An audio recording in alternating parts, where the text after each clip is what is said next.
methods. Um, Here are the 4 methods of production. So production is basically the transformation of resources. The methods of production used by a business depends on the level of inputs required to be produced, the nature of the products, whether the products are standardized or customized. The level of automation used in production also matters. So let's begin by talking about job production. Job production is to meet specific requirements of individual customers. So every item is produced separately. They can meet the specification of a customer's order.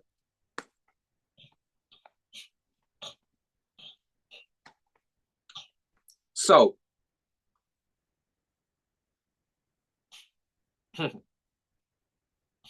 some of the advantages will be customization enables to cater to and unique needs from consumers. It's provides flexibility to adapt to changes. It also allows for greater attention to detail and better quality so that the business can set a higher price with the high added value. The personalized customer experience can lead to customer loyalty and satisfaction. So it's pretty much for the business to enhance the brand images by this method so it's very efficient and effective in long term. And some of the disadvantages involves tends to be more expensive than other production methods. Well, maybe. I mean, it depends. Like if it's capital labor intensive, so yeah, in that specific area, so it's maybe this can lead to long lead time and just complex and challenging to manage as it requires close communication because this is a labor intensive production. After all, you have to focus on your employees and those kind of stuff. And it's also hard to achieve economies of scale because the products are in small quantities, so there's no bulk purchasing. And for the business who use short production are probably gonna be small businesses, so they might not achieve economies of scale. Some of the examples in job production, like furniture, tailored clothing, and jewelry, those kind of stuff, which are quite expensive, I'm gonna say. So following up to batch production. So batch production means to produce in groups or batches. There's a limited number of identical products. Each batch is fully completed before production switches to a new batch. There's no continuous, unlike flow production that is continuous. So it's like batch by batch, basically.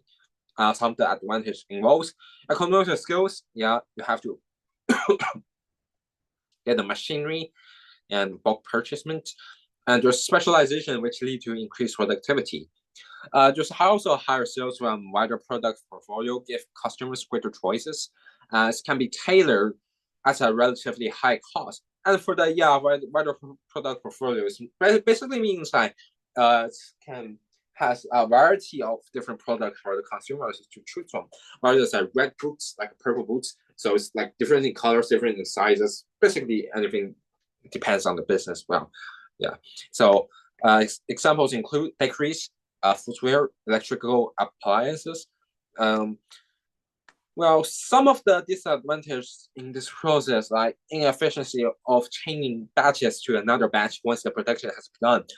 The jobs can kind of repetitive and can lead to boredom, which can further leads to the employees' demotivation and dissatisfaction of the job. So they may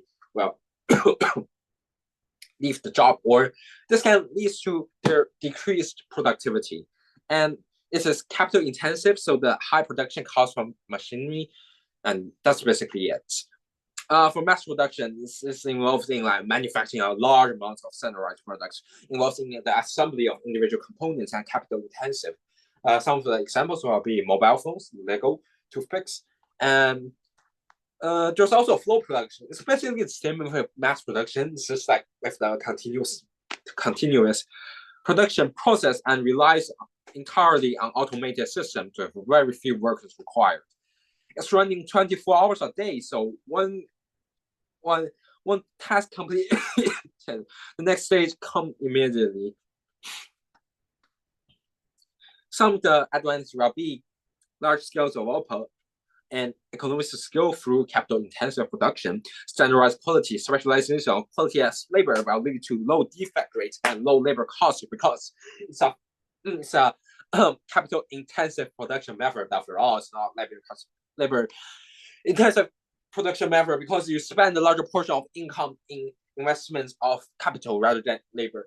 The disadvantage may be boring and low motivation, like batch production, and this will lead to the breakdown will lead to major delays. So once error occurs, this will lead to great financial losses because of the delay, and there's little efficiency to change once production begins, and the high startup cost for machinery. So yeah, as small business, you might not choose this method because you don't have the money to purchase for machineries unless you can borrow from banking. Let's say. There's also the large storage system that is required for large high output, which once again is you have to need the money. You need the money. And here's another thing that you might not learn from IGCSE, which is the mass customization. It's kind of something new, but it's so nothing hard. It's just basically the combination of mass production and job productions, like customized. Of course, for business that produce large quantities of goods via batch or mass production, but the products can be tailored to meet customers' exact preferences. Some of the examples roll out and be like those kind of the fast food deliveries like Subway or McDonald's, where you can change to add a new meat patty or like you remove a tomato from it. So yeah, the changes can be subtle, but still quite essential to satisfy consumer needs in the modern society as we progress through the modern changes.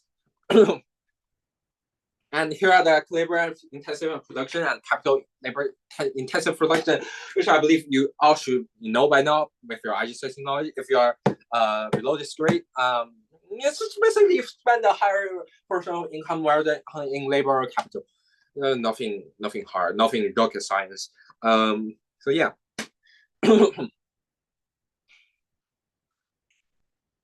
And there are some factors that influence our decisions about the production method. Like large markets tend to use capital intensive, whereas the small markets use batch of job production. And the high employment rates can cause high job costs. Firms may choose capital intensive like flow production because you know that the high employment rates will lead to a high cost of labor. So yeah, the firm will choose capital intensive production as they are relatively inexpensive. The size of business also matters, like what we have previously mentioned. Like you have small firms, then job production, large firms, flow production. And the objective of the business, like for more profit maximization or the survival, also matters. And this basically covers up the whole content of this chapter.